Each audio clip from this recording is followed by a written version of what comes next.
Welcome students in Exam College Karad. Myself Power and my subject is Agriculture Science and Technology. Last lecture we have to start. Third commercial crop is banana. Botanical name is Musa cavendish, Musa parasitica, Musa sapientum. Family Musaceae. Synonym केळा or केळी. Origin the mountain region of Assam, Thailand, Burma and Indochina. So next point is irrigations.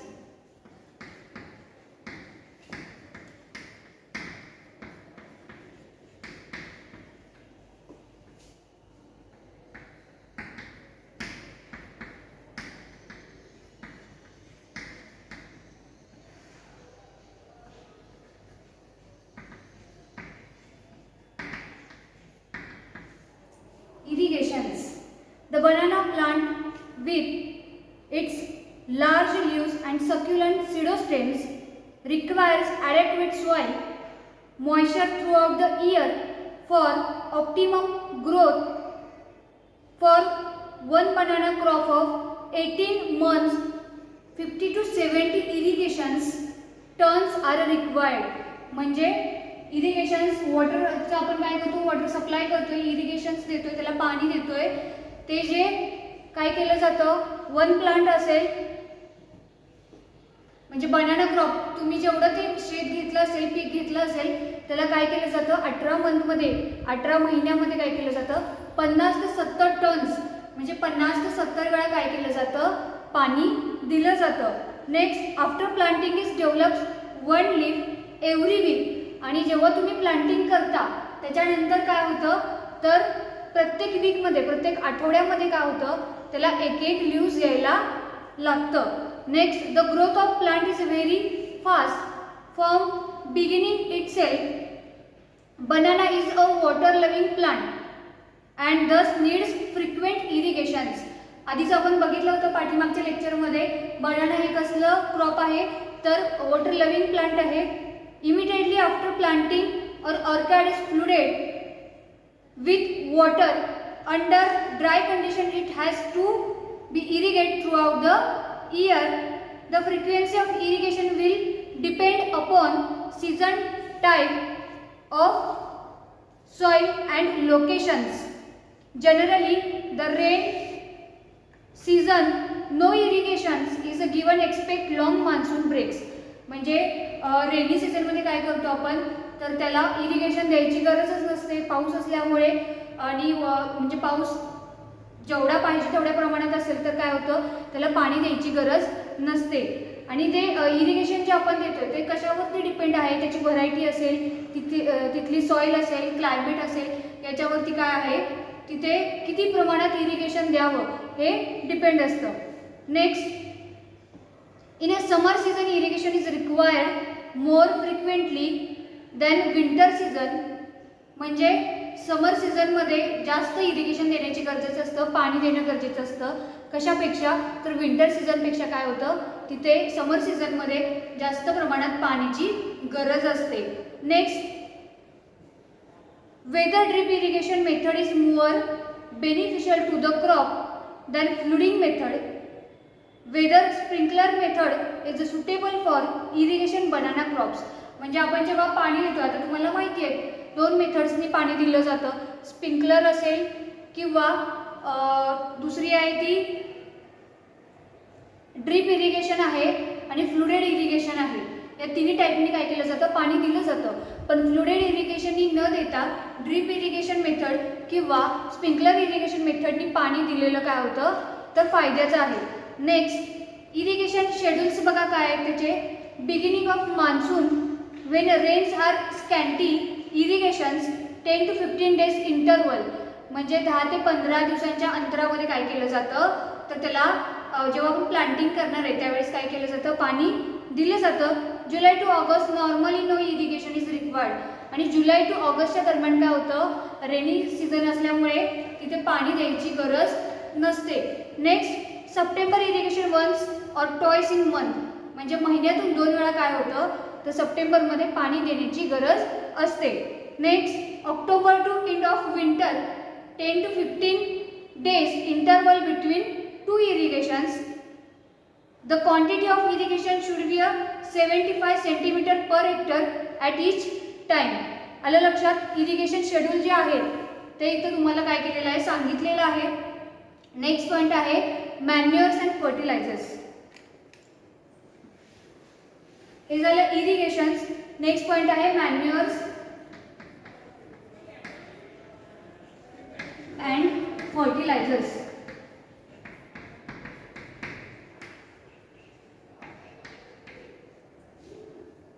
आता बघा मॅन्युअर्स आणि fertiliser जे आहेत, जे खतं आहेत, nitrogen, potassium, phosphorus, farm yard manure, हे आपण नॉर्मली काय करतोय देत असतो प्रत्येक प्लांटला. कोणतंही कमर्शियल क्रॉप असू देत, अजून आपण जी बघितलेली क्रॉप्स होती ती सुद्धा काय केली जातात, सगळ्या क्रॉपना काय केलं जातं तर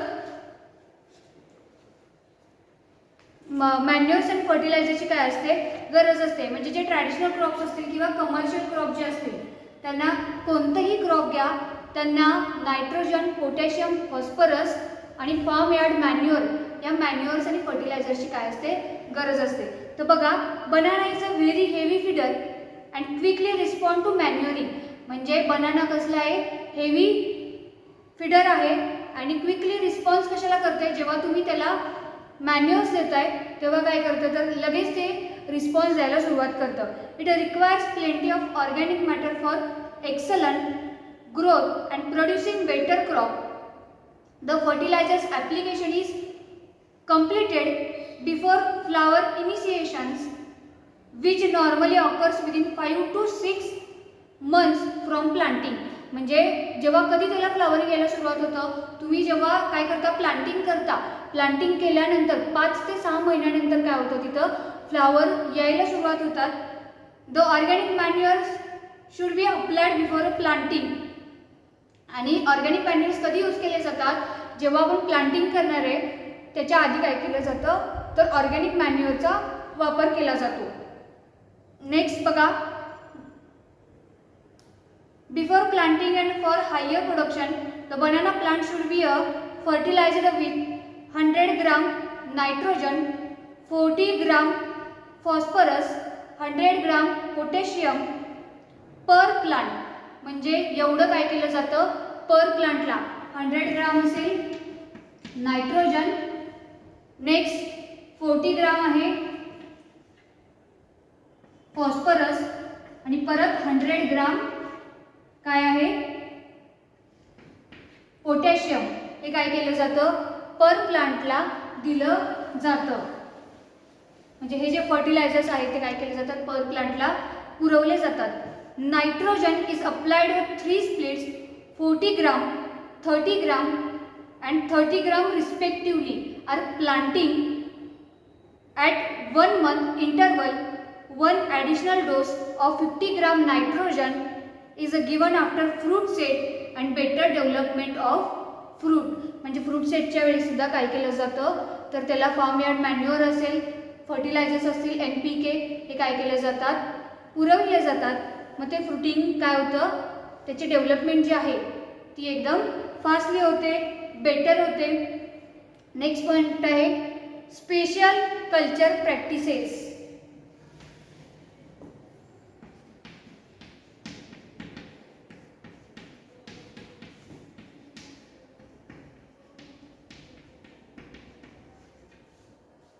आता स्पेशल कल्चर प्रॅक्टिसेस कोणत्या आहेत, डिसकरिंग आहे, प्रोटेक्शन अगेन्स्ट फिजिओलॉजिकल डिसऑर्डर्स आहेत, next protection against low temperature आहे. तर बघा डिसकरिंग म्हणजे काय, the desuckering is the removal of unwanted suckers from mother plant. म्हणजे मदर प्लांट पासून अनवॉन्टेड सकर जे आहेत ते काय केले जातात रिमूव्ह केले जातात. आता सकर्स म्हणजे काय, on pseudomonas, pseudostems and a new bulbous rhizome. This daughter plants are also known as a suckers. आणि हे सकर्स काय केले जातात डिसकरिंग केले जातात, म्हणजे रिमूव्ड फ्रॉम काय केले जातात unwanted suckers of the mother plant. These suckers are to be removed from mother plant from time to time. They compete with the mother plant. आलं लक्षात तुमच्या. नेक्स्ट बघा protection against physiological disorders. Disloading of bunch of physiological disorders caused mainly due to uneven irrigations, hot, dry and inadequate supply of potash.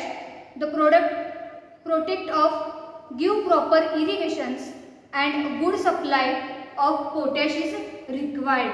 म्हणजे जे पोटॅशचं प्रमाण वगैरे जास्त होतं त्याच्यापासून काय केलं जातं तर प्रोटेक्शन केलं जातं. नेक्स्ट पॉइंट आहे बघा, प्रोटेक्शन अगेन्स्ट लो टेम्परेचर. पहिला झाला डिसकरिंग, सेकंड होता protection of physiological disorders.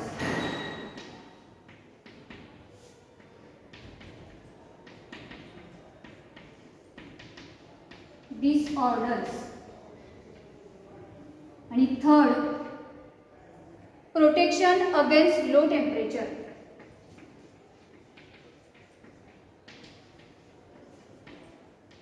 Against low temperature. तर हे तीन काय आहेत स्पेशल कल्चर प्रॅक्टिसेस आहेत. तर बघा, protection against low temperature. Banana is a very sensitive to low temperature. म्हणजे जर त्याला लो टेम्परेचर असेल बनानाला तर काय होतं तर ते सेन्सिटिव्ह आहे.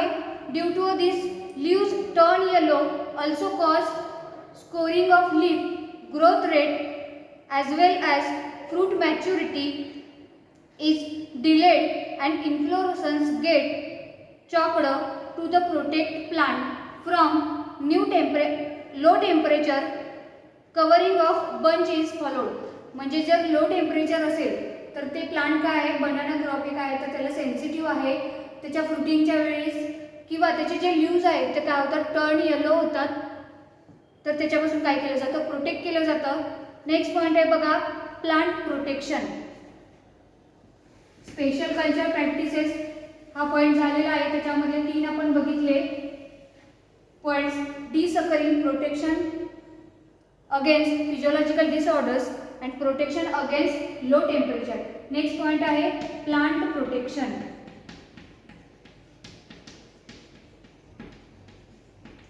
तर बघा, पीक संरक्षण तर कशापासून करतो आपण, एक पेस्ट पासून आणि दुसरा आहे डिसीजेस पासून.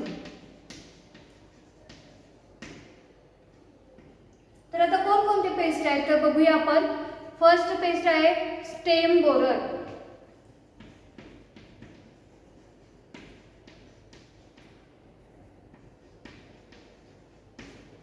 तर बघा, स्टेम बोरर काय आहे, नेचर ऑफ डॅमेज.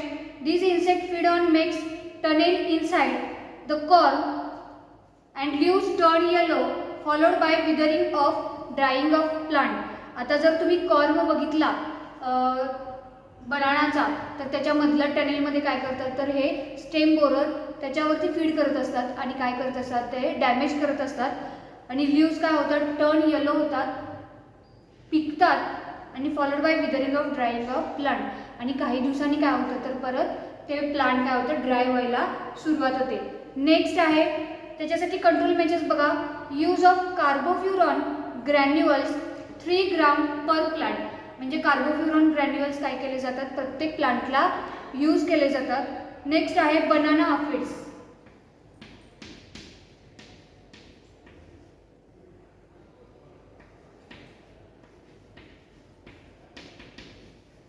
तर अफिड्स तुम्ही बघितलेले होते, स्टडी केलेले होते. तर काय आहे नेचर ऑफ डॅमेज बघा.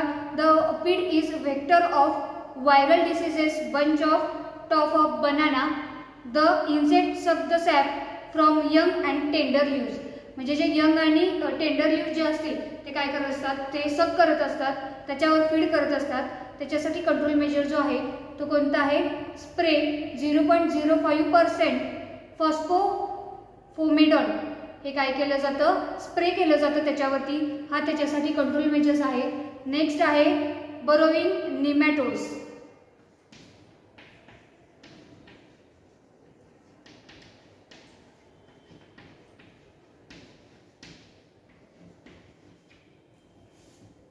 थर्ड पेस्ट आहे बरोविंग निमॅटोड्स. त्याच्यासाठी नेचर ऑफ डॅमेज जो आहे तो आहे small dark spot appear on the leaves the plants do not respond to fertilisers.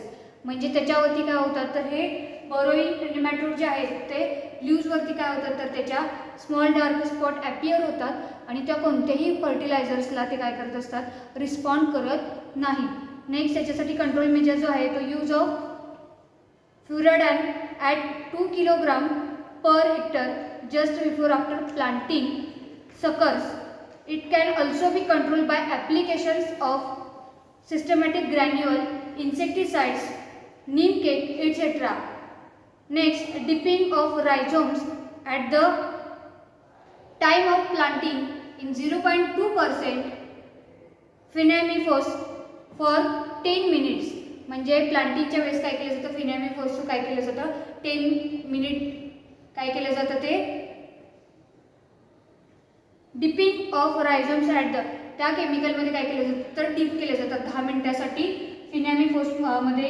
हे केल्यानंतर काय होतं तर याच्यावरती बरोईंग ऑफ निमॅटोड्स याच्यावरती कंट्रोल मेजर्स होऊ शकतो. Next diseases. आता हे 3 झाले पेस्ट.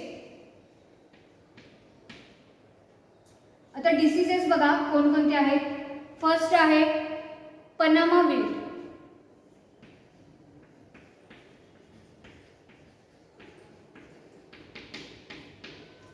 तर पनामा डिसीज तुम्ही ऐकलं असेल. पनामा म्हणजे केळींवरती पडणारा जो डिसीज आहे तो कोणता पनामा बंची असं म्हटलं जातं त्याला. नेक्स्ट सिम्पटम्स काय. It is a fungal disease caused by water stagnant और ill drained soils, yellowing lower leaves including leaf blades and petioles, hanging of leaves around pseudostems and withering of important symptoms, turning of fruit to bottle shapes also occurs.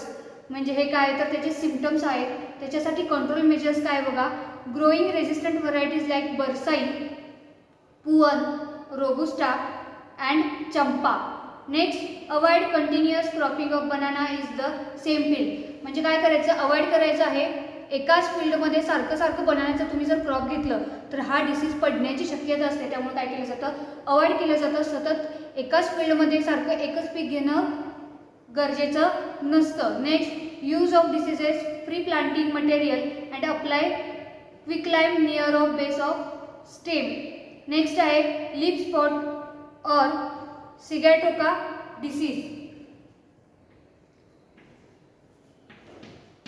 Leaf spot और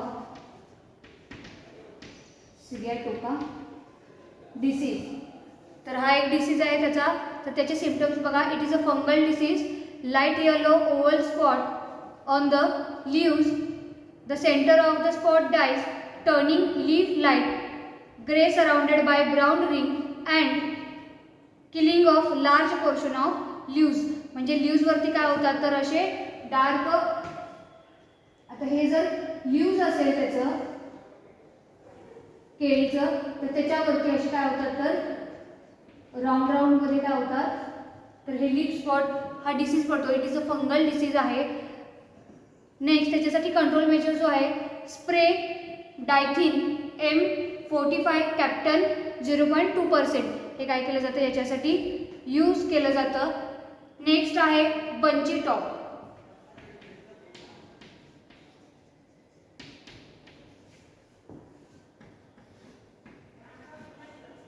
तर हा तिसरा disease आहे. त्याचे symptoms बघा. It is a viral disease. The leaves develop bunchy like structure. Control measures application of carbofuran of the soil at the time of planting. The effective preventive measures of the diseases. Clean cultivation should be a practised.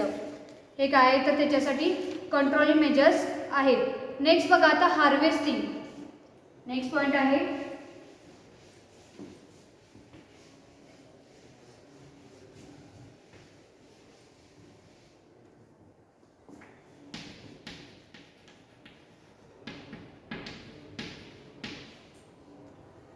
Harvesting कधी केलं जातं. Under favourable condition of banana flowers 230 to 260 days after planting and fruit mature 100 to 120 days after flowering.